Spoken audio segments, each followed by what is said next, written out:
Саламатсыздар ме? Қыс мезгіліне сүтті қалай сақтаймыз? Сүтті сақтау үшін ең алдымен сүтті баклажкаға құйып, морозильникке салып қоямыз. Сүтті қысқа сақтау үшін біз мына сепараттан тартылған сүт сұйық болады. Осы сүтті жақсылап бірінші қайнатып аламыз да, содан кейін сүттің астын бұқтырып, осылай сапырумен бірнеше минут қайнатамыз. Біздің сүтіміз қоюланады біріншіден, екіншіден түсі сарғыштана бастайды.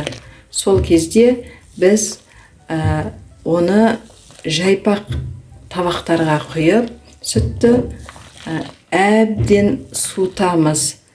Сүтіміз біздің суық күйінде болу керек. Егер жылы күйінде болатын болса, онда тез ашып кетеді. Сондықтан да қатты салқындатып сүтті өздеріңіздің қалауларыңызша баклажкаға, мен өзім 5 литр баклажкаға құйып жинаймын.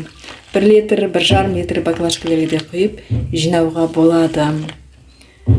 Сүт жақсы сақталады, ешқандай дәмі де өзгермейді, ірімейді.